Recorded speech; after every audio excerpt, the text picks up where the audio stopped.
오늘 본문을 중심으로 해서 무엇을 심든지 심은 대로 거두리라, 이런 제목으로 같이 말씀을 나누려고 합니다. 오늘 우리 성경에 번역이 빠져 있는 부분이 있어서 같이 좀 더 설명을 하고 말씀을 계속 진행해 보려고 하는데요. 무엇을 심든지 반드시라는 단어가 헬라 언어에는 있는데, 가르라고 하는 단어가 헬라 언어에는 있는데 빠져 있어요. 그러니까 무엇을 심든지 반드시 심은 대로 거두리라. 한번 따라서 하실까요? 무엇을 심든지 반드시 심은 대로 거두리라. 주님의 말씀이기 때문에 믿으시기를 간절히 바랍니다. 콩 심으면 콩이 나고 팥을 심으면 팥이 납니다. 그런데 많은 사람들이 요즘은 적게 심고 많이 거두려고 하고요. 어떤 사람은 아주 심보가 나빠서 안 심고도 지거라고 챙기려고 하는 사람도 있고요. 심지어는 나쁜 것 심고 좋은 것 얻으려고 하는 그런 사람들이 있습니다. 그래서 오늘 성경의 7절 바로 시작할 때 하나님이 말씀해 놓고 있죠. 스스로 속이지 말라. 하나님은 만홀히 여김을 받지 아니하시나니.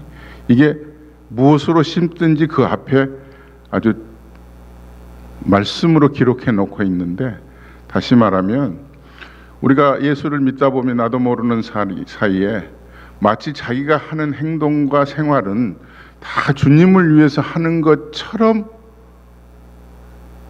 일을 하게 되는 거예요. 사실은 내 육체를 위해서, 내 명예와 내 소유를 얻기 위해서 일한다고 하면서도 다른 사람들한테 말할 때는 나 하나님을 위해서 일하는 거야. 이거 주님의 영광을 위해서 이 직업을 가지고 있다고. 공부하는 것도 말로는 이거 주님을 위해서 내가 공부하는 거야.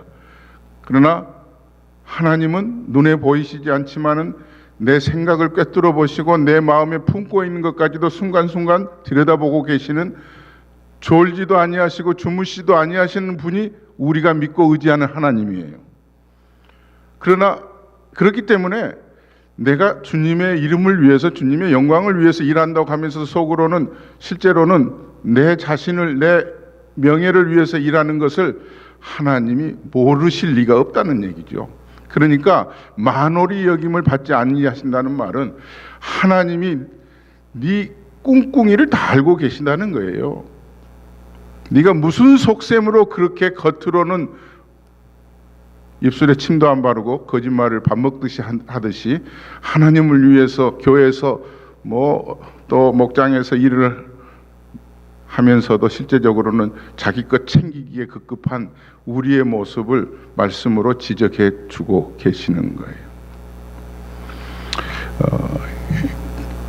LA 가보면 뱅크 오브 아메리카라는 은행이 여러 곳에, 이곳에도 있겠지만 한 지점이 있는데 한인타운에 있는 지점이었어요. 그 은행에 다저스 모자를 쓰고 있는 한 나이 지긋하신 분이 이제 주차장에 차를 대고 은행으로 올라왔는데, 다른 때 보지 못했던 주차장의 모습이 생긴 거예요. 뭐냐면 이전에는 주차장이 다 프리 주차를 했는데 돈을 넣으라는 거죠. 그래서 올라가서 은행 직원에게 입구에 이제 도와주는 분이 계실 거 아니겠어요? 무엇을 도와드릴까요? 이 써 있는 분한테 찾아가서 주차장이 언제부터 이렇게 주차비를 받게 됐느냐 했더니 이 안내원이 좀 편안하게 대답을 해줬으면 좋을 텐데 나도 잘 모르겠어요. 그랬어요. 자기가 모르면 어떻게 할 거예요? 이럴 때 어떻게 해야 되지요? 자기가 정말 모르면 잠깐만 기다려 주시겠어요? 뭐가 불편하셨나요? 이렇게 해야 될 텐데 자기도 일에 지쳐서 좀 불편하고 피곤하니까 그냥 퉁명스럽게 대답을 한 거예요. 그래서 다른 직원에게 한 번 더 물어봤어요. 물어봤더니 대동소이예요. 그렇게 친절하게 대답을 해주는 은행 직원이 없어서 번호표를 받아가지고 기다렸다가 캐셔에 가서 오늘 내 예금을 인출해야 되겠습니다. 사실은 예금을 하러 왔는데 내가 지금까지 가지고 있는 모든 예금을 인출해야 되겠다고 인출해달라는 것을 썼어요. 썼더니 조금 있다가 은행장이 나오는 거예요. 은행장 좀 나오려면 예금이 많은 손님이지 않겠어요? 은행장이 나오더니 고개를 숙이면서 웬일이세요? 이분이 그리고 돈을 다 인출을 한 거예요. 인출이 420만 불 정도를 인출을 해서 건너편 다른 은행으로 옮긴 거예요. 아무리 붙들어도 내가 불친절한 은행의 고객으로 있을 이유가 없다. 다저스의 부사장이라고 나중에 그 신문에 났는데, 이분은 이 사건은 단순한 건데 친절하지 않았기 때문에, 불친절을 심었기 때문에 결과가 이렇게 안 좋게 나온 거죠. 우리가 하나님을 의지하고 믿고 신앙생활을 하면서 우리 젊은이들에게 특별히 고면해 주고 싶은 것은 이 말씀을 통해서 세 가지의 중요한 레슨이 있다는 거죠. 첫째는 이미 제목처럼 무엇을 심든지 반드시 심은 대로 걷는다는 거죠. 우리 하나님에게 무엇을 심을까? 저는 9살 때 저희 어머니가 폐결핵으로 돌아가시기 직전에 이제 병원에서는 치료가 불가능합니다. 이렇게 해서 저는 1살 때 제 아버지가 돌아가시고 어머니와 9살 때 이제 헤어지게 됐습니다. 헤어져서 가까이 있는 외가에서 학교를 다니며 어머니는 낮 시간만 잠깐 이렇게 이제 보게 됐는데, 어머니가 격리되어서 계시고 학교에서 돌아와서 어머니 잠깐 뵙고 할머니 집으로, 외할아버지 집으로 이제 걸어서 약 한 어린 그때 9살 나이 걸음으로는 한 20분 정도 걸어가요. 한참 걸어가면 어머니와 같이 지낼 수 없다고 하는 그 안타까움, 그리고 이런 생활들을 언제까지 해야 된다는 기약 없는 것 때문에 마음이 우울해요. 그때 우울했어요. 그런데 어머니가 그 바로 직후에 서울의 기도원에 엄마가 병원에 가서 병을 앓고 올 텐데 엄마가 병 나을 때 되면 연락을 줄게 하고 가셔서 약 7년 동안 소식을 주고받지 못하는 가운데 어느 날 하늘에 날아가는 비행기를 보았어요. 멀리 있는 비행기예요. 가까이 날아가는 것도 아니에요. 그 비행기를 보면서 저 혼자 생각을 했죠. 저것 한번 타봤으면 좋겠다. 저 비행기 한번 타봤으면 좋겠다. 이건 저 혼자 중얼거리는 거예요. 그리고 몇 주쯤 지나서 주일날 교회에서 예배를 드리고 나오면서 어린아이가 오늘처럼 목사님이 나오셔가지고 우리 다 같이 이렇게 몇 가지 기도 제목을 놓고 기도합시다 하는 것처럼 저희 주일학교 담당 선생님께서 기도하자고 할 때 너희들 기도할 게 있니? 할 때 제가 손을 들고 우리 엄마 위해서 기도해 주세요. 엄마 없으면 나 못 살아요. 그래서 이제 그 교인들도 어머니 상태를 알기 때문에 성득이 엄마 지금 폐병으로 고생하고 있고 저 기도원에 가서 기도하고 있는데 하나님의 능력으로 고쳐주세요 하고 이제 기도하는데 저도 간절히 기도했어요. 하나님 우리 어머니 고쳐주세요. 그리고 저 하늘에 날아가는 저 비행기, 저거 허황된 꿈이지만 진짜 비행기 한번 타봤으면 좋겠어요. 그랬는데 지금 가만히 생각해 보면 하나님이 어린 9살짜리의 기도를 그 시골 교회에서 주일학교 선생님이 함께 기도하자고 했던 그 기도 순간에 그 기도를 하나님은 멀리 계시는 것 같은데 가까이 찾아오셔서 들으시고 그 기도를 들으시고 이렇게 미국에 와서 공부도 하고 또 목회도 하고, 저희 어머니는 삼각산 기도원에서 7년 동안 기도하는 가운데 하나님이 깨끗하게 고치셔서 그 이후에 한 3, 40년 더 주의 일을 하시다가 하나님의 품에 가신 거예요. 이건 뭐예요? 무엇을 심든지 반드시 심은 대로 반드시 거두리라. 하나님 앞에 기도를 심으면, 정말 진실되게 하나님 앞에 기도로 심으면 하나님이 필요한 것들을 우리에게 열매로 허락해 주신다는 사실입니다. 새벽이든지 어느 순간이든지 여러분들에게 하나님은 가까이 계셔서 귀를 기울이고 계시는 그분이기 때문에 기도를 심는 축복이 여러분에게 있기를 간절히 소망합니다.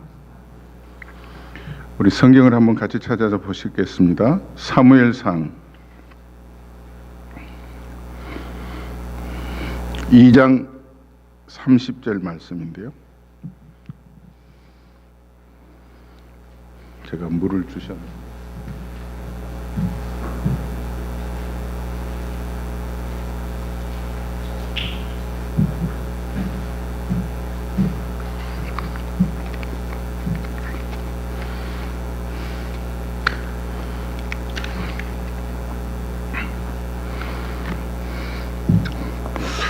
사무엘상 2장 30절 찾으셨으면 우리 다 같이 한번 같이 읽겠습니다. 시작.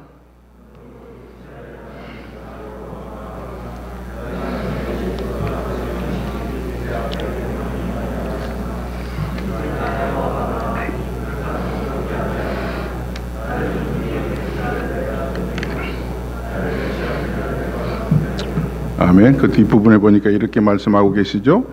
밑줄을 그어놓으면 좋겠어요. 나를 존중히 여기는 자를 내가 존중히 여기고 나를 멸시하는 자를 내가 경멸히 여기리라. 사람도 사람에게 대해서 이렇게 경의를 표하고 감사한 마음을 가지고 존경하는 마음을 품으면 그분도 나에게 그 존경하는 마음을 받아서 더 귀하게 사랑해 주시고 필요한 것들을 대해 주시겠지만 우리 하나님께서는 그것과는 전혀 게임이 안 될 정도로, 비교가 안 될 정도로 하나님을 존중히 여기는 자에게 하나님이 우리를 존중히 여겨주시고, 반대로 하나님이 우리가 하나님을 우습게 여기고 경히 여기는 자에게는 하나님이 우리를 어떻게 대하신다고 그랬어요? 경멸하신다고 그러셨어요. 우리가 하나님을 존중히 여긴다는 건 뭐예요?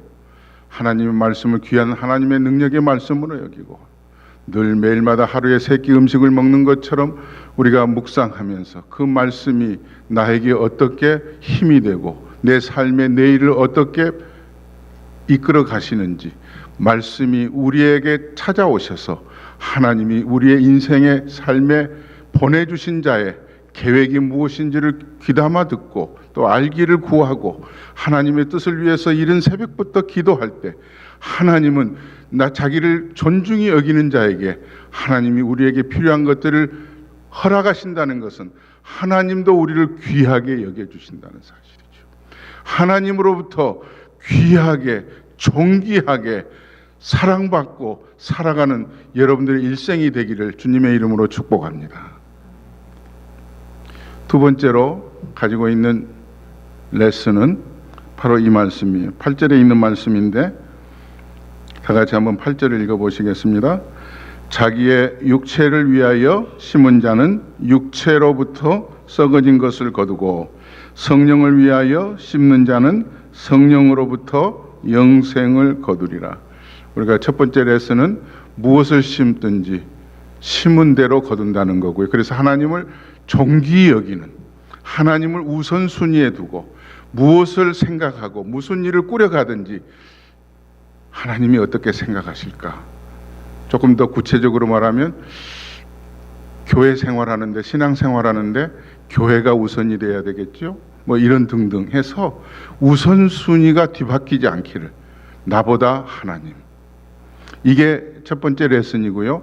두 번째 레슨은 오늘 8절에 있는 말씀을 통해서 심을 때 육체를 위해서 심지 말고 성령을 위해서 심으라는 얘기입니다.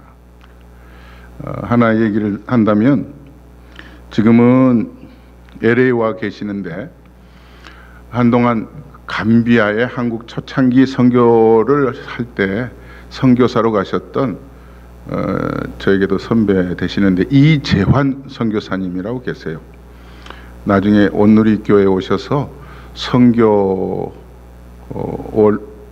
훈련원 원장을 하시다가 지금 LA에 와서 은퇴하시고 계시는데 이재환 선교사님이 감비아를 갔더니 감비아 사람들이 이렇게 가난하게 살 이유가 없는데 가난하더라는 거예요.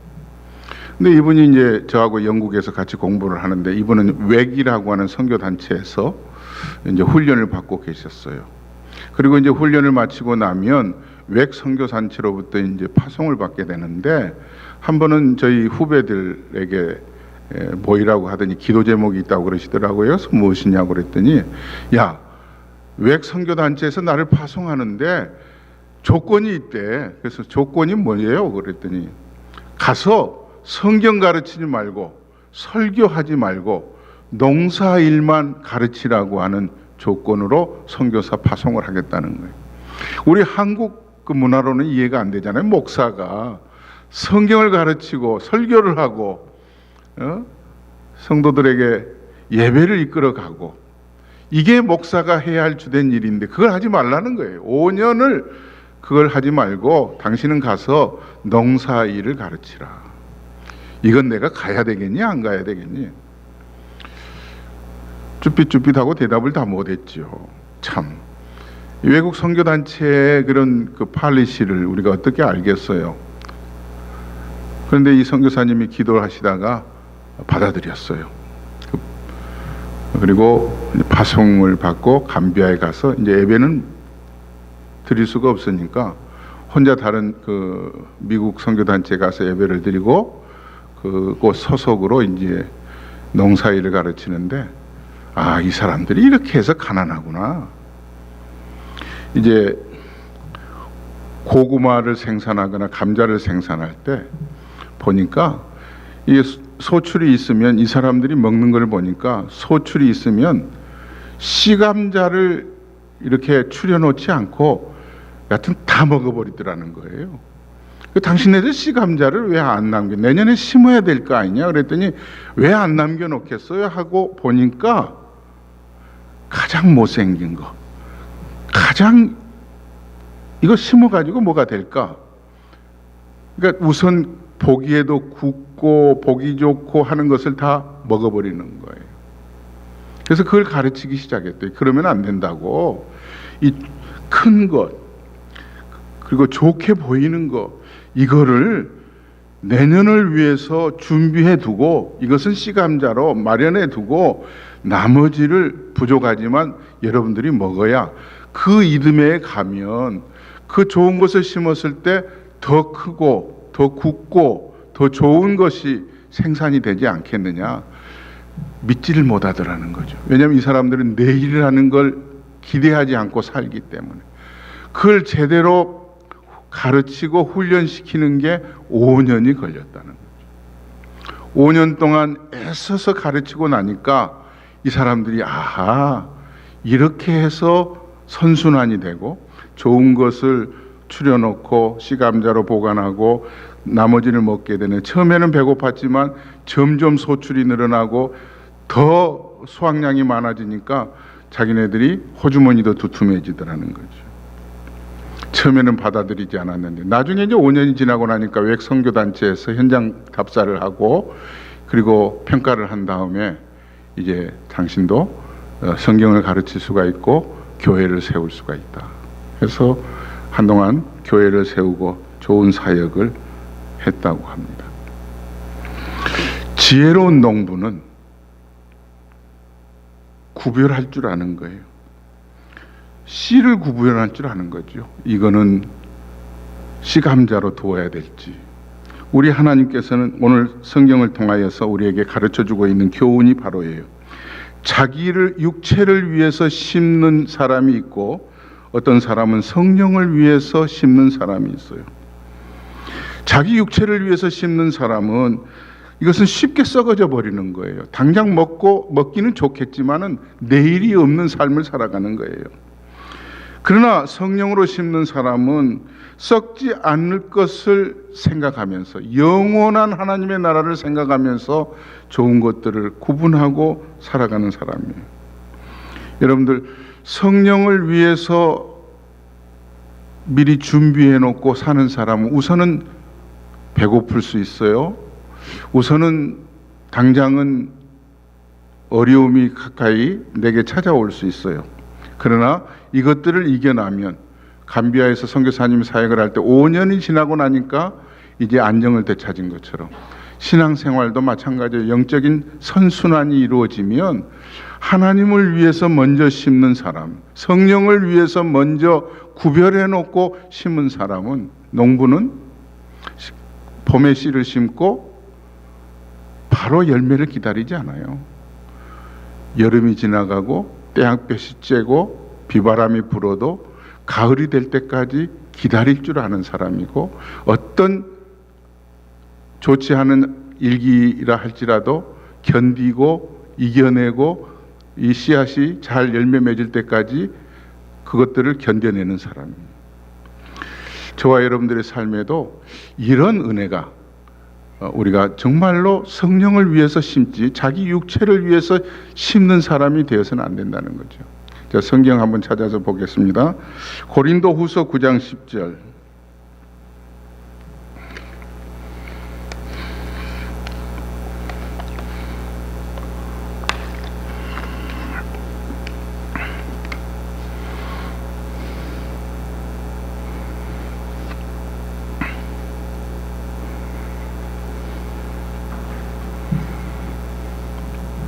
고린도후서 9장 10절 다 같이 한번 읽겠습니다. 시작.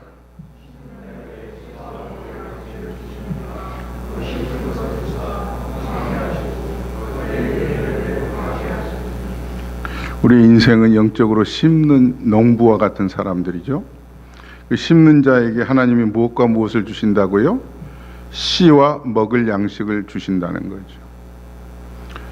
우리가 농사를 짓는 농부들도 감자를 심을 때 하나님은 굵고 좋은 것을 씨감자로 삶도록 허락하시고 남은 것은 먹을 양식으로 주셨는데, 지혜롭지 못하기 때문에 이게 뒤바뀌는 경우가 있는 거예요. 지혜로운 사람은 씨와 먹을 양식을 바르게 구분해서 사는 사람이에요. 생명을 주신 분이 하나님이십니다. 공부할 수 있는 기회를 주신 분도 하나님이시고요. 필요한 것들을 공급해 주시는 능력을 가지고 계신 분도 우리의 부모가 아니고 우리의 형제자매가 아니고 오직 살아계신 하나님인 것을 우리는 믿습니다. 그분이 씨와 먹을 양식을 한꺼번에 주시는 거예요. 한꺼번에 주시는데 그것을 지혜로운 농부의 눈으로 구분할 줄 알아야 되는 거예요. 하나님의 것은 하나님의 것으로, 성령을 위해서 좋은 것을 하나님께 드릴 줄 아는 그런 믿음의 자세가 아름답게 성령의 열매로 우리에게 거둠의 축복을 허락해 주시리라고 믿습니다. 사랑하는 형제자매 여러분, 오늘 여기에서 두 번째 교훈이 바로 이것이죠. 육체를 위해서 심지 말고 성령을 위해서 심으라. 먹을 양식과 씨를 하나님이 함께 공급해 주시는데, 씨하고 먹을 양식을 한꺼번에 먹거나 뒤바꿔서 먹지 말고 씨는 심는 것으로, 하나님의 것은 하나님의 것으로 구분할 줄 아는 청년의 때부터 이 일들을 구별해서 할 때 하나님을 귀하게 여겨주시는 줄 알고 하나님도 여러분들에게 필요한 것들을 허락해 주실 줄로 믿습니다. 세 번째로 오늘 본문 9절에 있는 말씀인데요. 다 같이 한번 읽고 말씀을 같이 나눠보겠습니다. 다 같이 9절 시작. 우리가 선을 행하되 낙심하지 말지니 피곤하지 아니하면 때가 이름에 거두리라. 제가 설교를 몇 분에 시작했죠? 그렇죠? 근데 딱 2시가 되니까 나가는 부부가 계셔가지고 설교 끝내라는 사인 같아가지고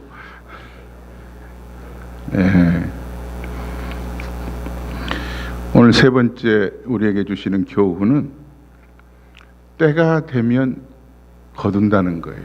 때가 되면. 그러므로 낙심하지 말라는 겁니다. 우리가 선을 행하되 낙심하지 말지니 피곤하지 아니하면 때가 이름에 거두리라. 지혜로운 농부는 때를 기다릴 줄 아는 거예요.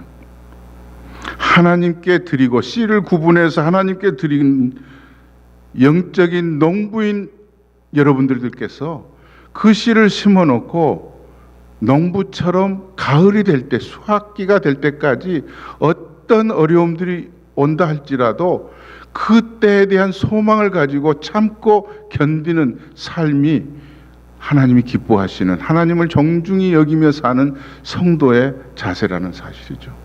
그렇지 못하면 낙심한다고 그러잖아요.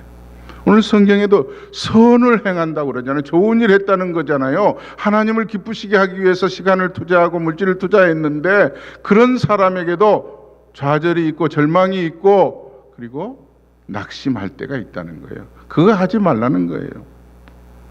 그러면 때가 되면 하나님께서 피곤하지 아니하면 때가 이름에 거두리라. 하나님께서는 우리들이 심고 나중에 열매를 거둘 때까지 그 과정에 여러 가지 풍파와 바람이 불어갈 때 그거를 하나님이 어떻게 반응하신가를 우리가 그때 어떻게 신앙생활하면서 반응하는가를 하나님은 지켜보시기를 원해요. 보고 계시는 거예요. 기도를 하더라도 보면은요, 저희 교회에서도 보면 어떤 분은요, 하나님에게 떼쓰듯이 기도하는 분이 있어요. 아버지, 안 주시면 아버지만 손해예요. 뭐 이러신 분도 있고요. 어떤 분은 조용조용하게 기도하신 분도 있고 다양하지만 중요한 것은 어떤 자세로 기도하는가. 오늘 목사님도 아까 말씀하신 아무것도 염려하지 말고 오직 기도와 간구로 너희 구할 것을 어떤 마음으로 구하라고 그랬어요? 감사함으로 구하라. 감사함. 기도할 때 속상해서 기도하지 말고, 속상할 일이 있지만 선을 행하되 낙심할 일이 있는 거예요. 그러나 감사함으로 구하라. 그리하면 그리스도 예수 안에서 하나님의 평강이 너희 마음과 생각을 지키시리라. 어떻게 반응하는가를 하나님이 보시기를 원하시는 거예요. 여기서 두 가지 얘기를 하고 마칠까 해요. 하나는요, 반드시 때가 되면 거둔다고 하는 것은 진리예요. 말씀이에요. 그런데 이 거두는 게 내가 눈 뜨고 살아 있을 때 열매를 볼 수 있고요. 또 하나는 내 때에 거두지 못하는 경우가 있어요. 우리는 어때요? 우리는 조급해서, 한국 문화는 빨리빨리 문화잖아요. 그죠? 그래서 내가 기도해놓고 내 때에 거두기를 간절히 바라고 그게 이루어지지 않을 때 그냥 포기할 때가 많아요. 그러나 대체적으로요, 내 때에 거두지 않는 경우가 더 많아요. 우선은 시간적으로 제가 지금 여기 이렇게 제 과거에 대한 얘기를 다 하진 않았지만 하나님이 살아계시고 하나님이 은혜를 주시는 이런 목사로서 신앙의 길을 걸어가게 된 것은 저희 어머니가 기도했던 것을 제가 거두고 있는 거예요. 저희 어머니는 평생에 기도하고 목회하시면서 고생하시고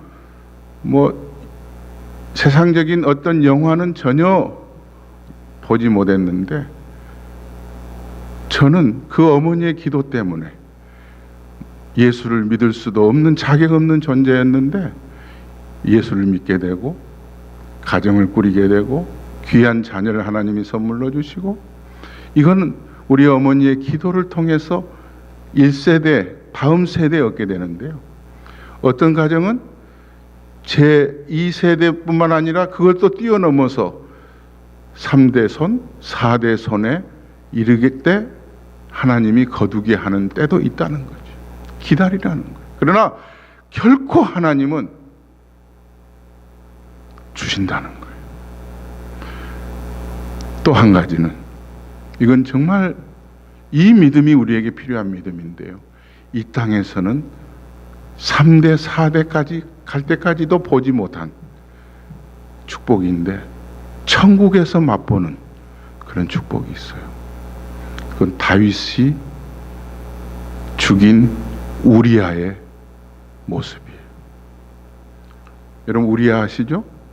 우리아 장군은 다윗의 오른팔처럼 열심히 일을 했던 사람인데 자기의 육체의 욕심 때문에 우리아를 전쟁터에 보내서 우리아 장군을 죽인 거예요. 얼마나 불쌍해요.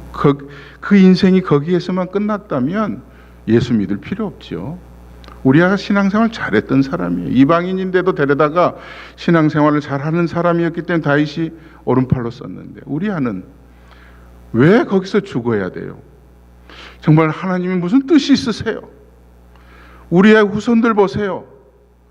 정말 안타까운 일들이 많죠. 그런데 어디서 아름다움을 보게 돼요?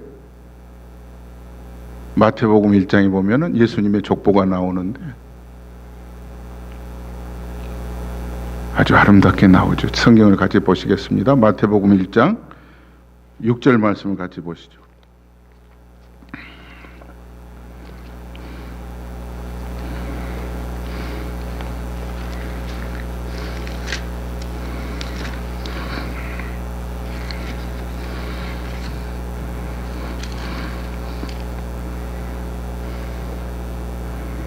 자, 마태복음 1장 6절 다 같이 읽습니다. 이새는 다윗 왕을 낳으니라. 다윗은 우리아의 아내에게서 솔로몬을 낳고.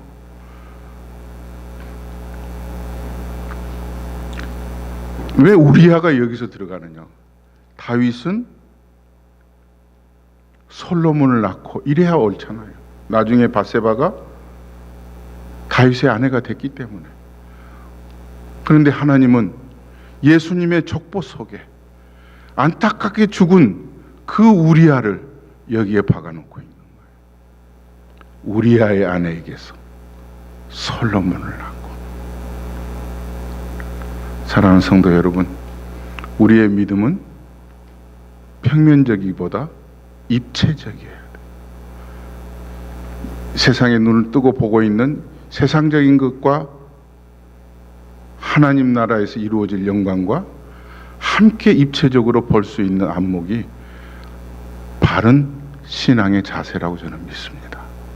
이 땅에서도 필요하지요. 공부하면 뭔가 학위도 받았고 좋은 직장에 취직을 하고 좋은 건강한 자녀들을 키우고 이것도 필요하겠지만, 그렇지 못할 경우에도 하나님은 우리의 믿음의 동기를 보시기를 원하시고 믿음의 과정과 또 믿음의 반응을 어떻게 하는 것을 하나님은 눈여겨보시기를 원하시고, 정말 우리가 무엇을 심든지 반드시 심은 대로 거둔다고 하는 이 말씀을 주제로 해서 네가 나를 존중히 여기는 자야.